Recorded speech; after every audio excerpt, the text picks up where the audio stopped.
agak beda dengan pada umumnya. Saya bukan dari kalangan santri, tapi ketika mendengar ceramah Gus Bah pada awal-awal saya kuliah itu merasa kok kayak sebelumnya kenapa tidak masuk santri aja gitu. Karena ternyata toh yang diajarkan juga banyak dasar-dasarnya atau prinsip-prinsipnya yang sama dari jalur berpikir dan lain sebagainya.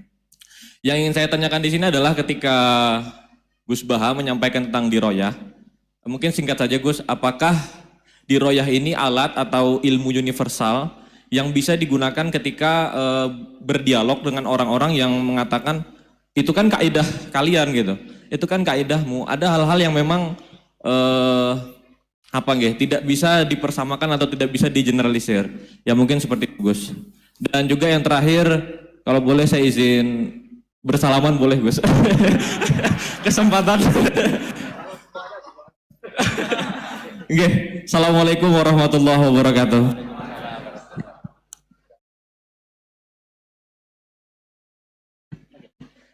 Baik, kita kumpulkan dulu satu lagi, ya.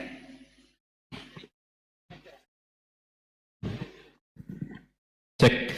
Bismillahirrahmanirrahim. Assalamualaikum warahmatullahi wabarakatuh.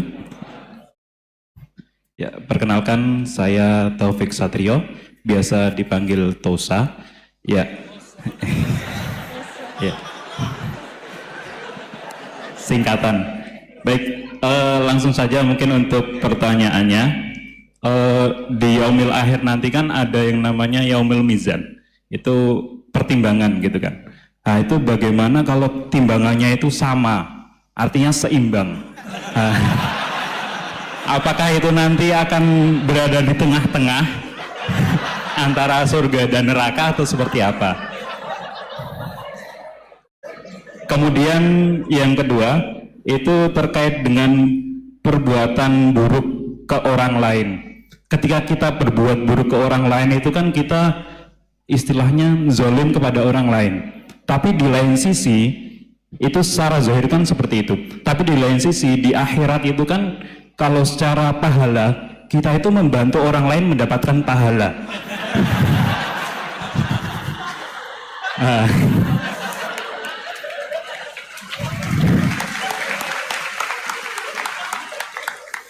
Jadi seperti apa Gus? Terima kasih. Assalamualaikum warahmatullahi wabarakatuh. Terima kasih Mas Tosa ya. Silakan Ibu ya.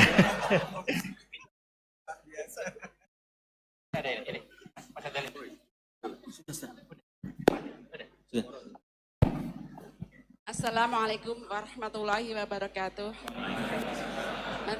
Perkenalkan saya Nazrullah Hasanah. Mau bertanya, apakah perbedaan NU sama Muhammadiyah?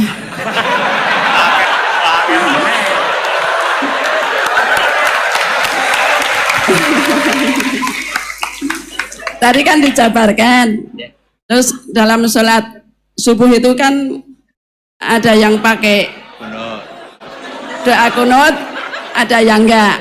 Tolong jabarkan. Wassalamualaikum warahmatullahi wabarakatuh. Waalaikumsalam. Baik Gus, ini ada 3 penanya. Mas Boy tadi terkait dengan diroya, apakah ini universal, termasuk untuk yang non muslim bahkan gitu kan. Kemudian yang kedua dari Mas Tosa, hisab yang seimbang Gus, kasusnya gimana ini. Yang kedua terkait dengan kalau berbuat buruk kan membuat pahala untuk yang bersangkutan itu, seperti orang puasa dikasih minum gitu kan ya. Terus kemudian Bu Hasanah ini beda antara NU dan MU, kira-kira itu ya. Silakan Gus ya.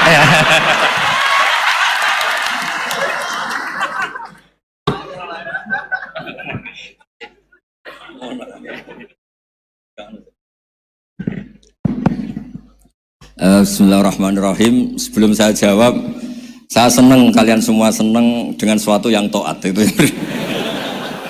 Banyak orang untuk senang nunggu maksiat dulu, mungkin melihat perempuan yang tidak mahram, melihat suatu yang maksiat. Jadi ini spesial, majelis ilmu tapi nopo senang. Ini sesuai rencana Tuhan lah. Seorang itu senang dengan taat, senang dengan ilmu. Ini luar biasa, no? Luar biasa. Tadi pertanyaannya kalau diroya, jadi Islam itu agama untuk logika objektif. Jadi diroya itu ya global, universal. Misalnya saya beri contoh Tuhan yang satu. Itu dulu, saya ulang lagi, dulu itu ada imam namanya Imam Amudi. Itu pengajar matematika, Mas Boy. Pengajar matematika. Itu kan nggak lazim, tapi kiai kok pengajar apa? Singkat cerita, ini cerita keramat. Kalau kalian nggak paham ya keramat sendiri. Jangan nggak paham menentang. Singkat cerita, di antara keramat beliau itu Allah itu nyuruh para malaikat disuruh ngaji matematika sama dia. Ngaji tauhid, tapi disebut sama Allah ngaji matematika. Ternyata apa? Cara ngajarkan gini. Misalnya ngajarkan diterang titik. Angka 2, 3 sampai 1 miliar 1 triliun. Nisbatusnaini ila ma la nihayatalah. Itu nisbatul fard asli. Angka itu entah 2, entah 3, entah 1 miliar, semuanya dibanding angka 1 itu namanya cabang. Tetap yang al-aslu itu angka 1.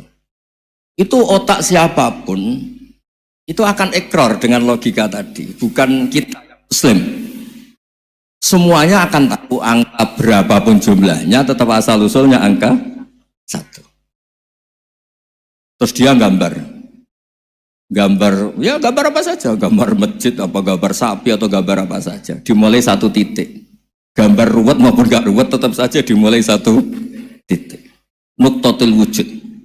Jika kalau zaman saya ngaji, Pak Rektor ngaji dulu diterangkan semua makna Quran ada di Fatihah, Fatihah ada di Bismillah ya, Bismillah itu ada di titiknya, titiknya bak. Lah kenapa ini hebatnya Quran? Kenapa dimulai dari 1 titik? Untuk maklumatkan semua alam raya ini dimulai dari 1 titik, yaitu wujudullah. Logika seperti itu kan orang nggak terima gimana? Mbok gambar seruat apapun dimulai dari mana coba?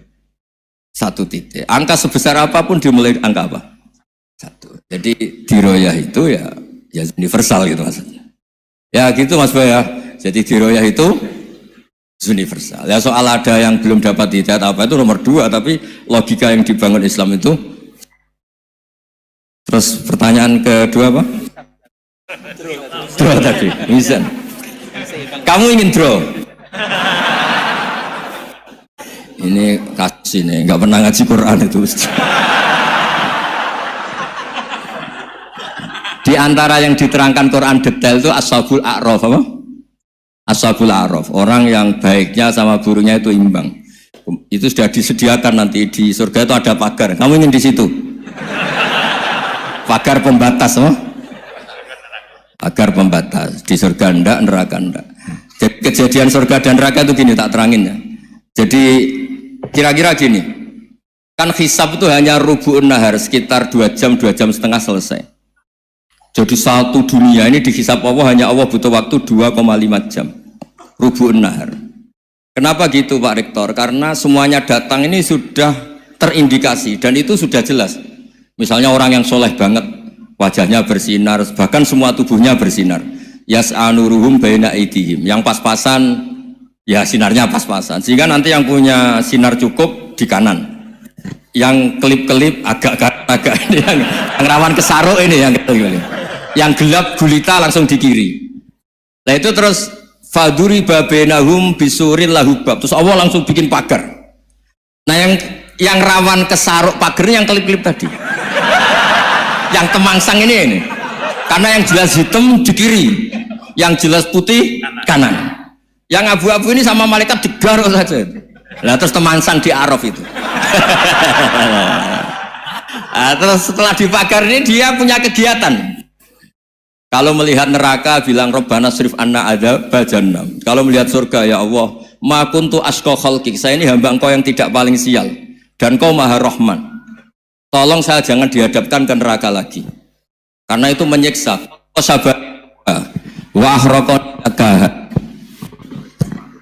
Ya ketika melihat neraka itu dia komentar, ya Allah, neraka ini begitu merusak wajah saya. Hawa panasnya itu sudah menghancurkan semua. Baunya juga agak enak. Saya minta saya dihadapkan ke surga bersama Allah. Tapi kamu tidak minta lagi kan? Tidak, saya hanya minta itu tok. Gitu.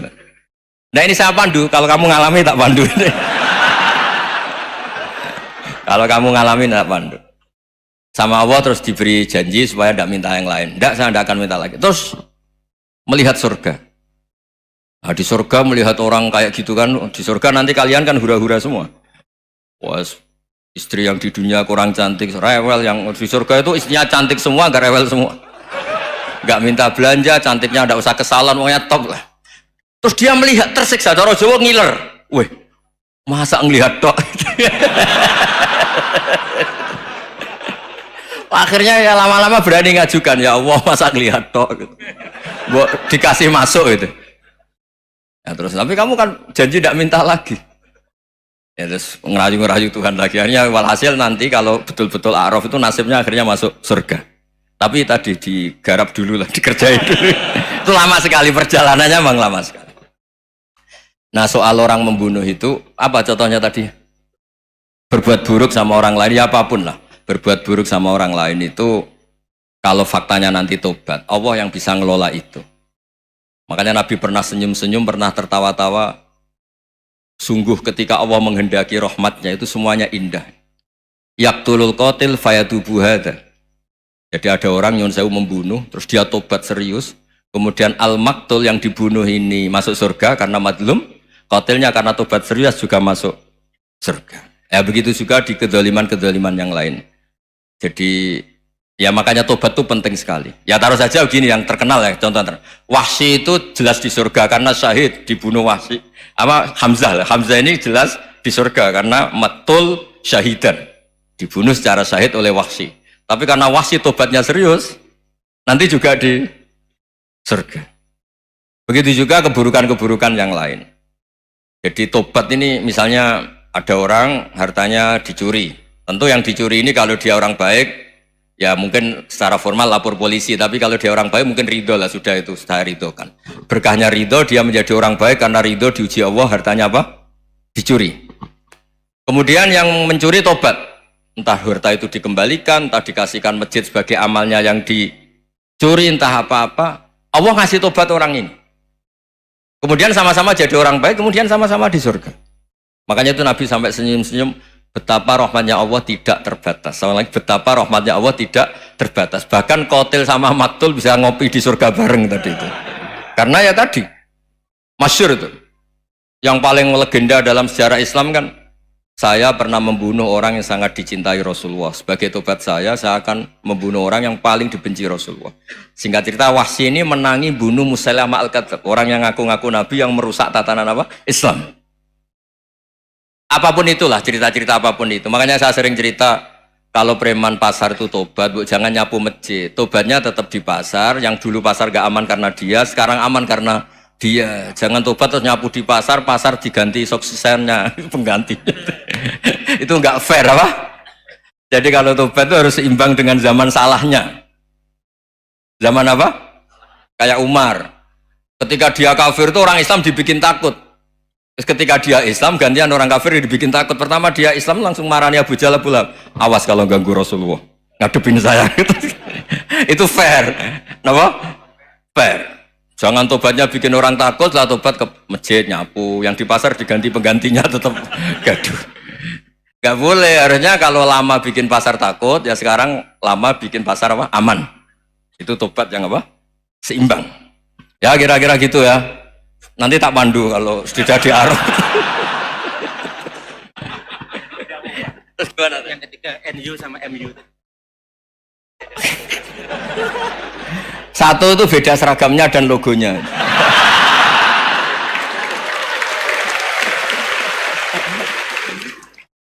Kedua, nama ketua umumnya.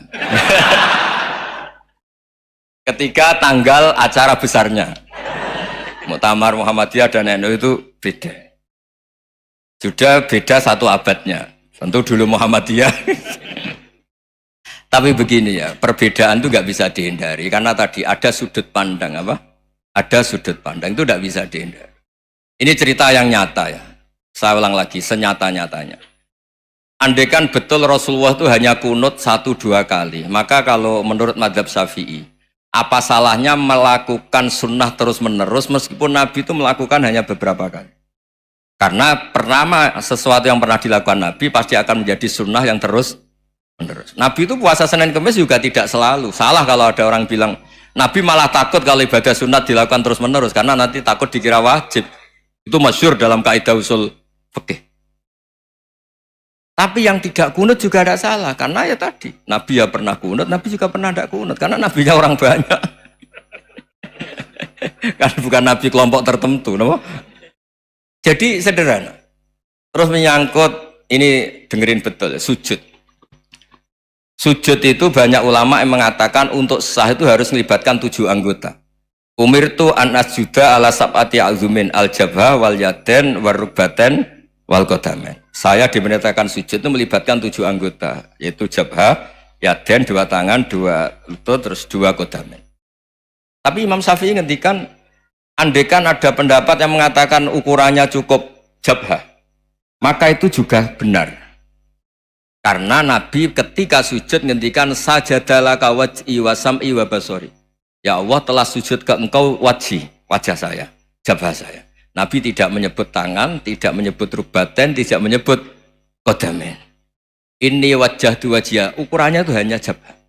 Itu kayak iya, kayak enggak. Nah, hal-hal seperti itu yang menjadikan ada ijtihad. Ijtihad itu satu pemikiran yang cara sudut pandang itu kayak iya, kayak enggak. Nah, itu terus ada al-madhaibul arba'ah.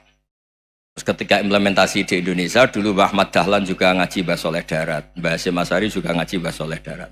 Ketika di Mekah sama-sama ngaji Syekh Khotib Minangkabau, sama-sama ngaji Syekh Mahfud Termas. Jadi ya kalau di keluarga kita itu ya biasa aja, perbedaan-perbedaan itu selama masih ilmiah dianggap biasa aja. Karena memang ngelola sudut pandang itu nggak bisa ditertibkan. Nabi Yahya itu suka berkawan orang soleh. Karena berkawan orang soleh itu enak. Tapi kalau Nabi Isa suka dadani desa-desa tertinggal yang masih macam-macam. Ketika ditanya, kenapa engkau suka berkawan orang-orang gitu? Ana tabibun udawil mardo. Di mana-mana kiai itu ya nyembuhkan yang sakit. Jadi kalau dakwah yang sudah iman tuh akeh tunggale gitu. Tapi dakwah gitu kan tantangan. Itu sudut pandang. Ada nabi itu yang tertawa terus guyon terus. Yang satu murung terus. Ya sama Nabi Isa dan Yahya kan satu angkatan. Mali aroka dohikan fakaan nama tak manumin makrillah. Kamu kok tertawa-tawa terus, seakan-akan nggak ada adab saja. Yang satu tanya, mali aroka abisan kaan nakata kena tumir rahmatillah. Wong kok murung terus, kok dunia orang rahmat ya. Nah, Anda ini orang hebat. Guyu banter ya iso, nangis banter ya iso. Nah itu sudah orang kombinasi itu. Isa ya mau, ya mau, Muhammadiyah ya gelem, NU ya gelem.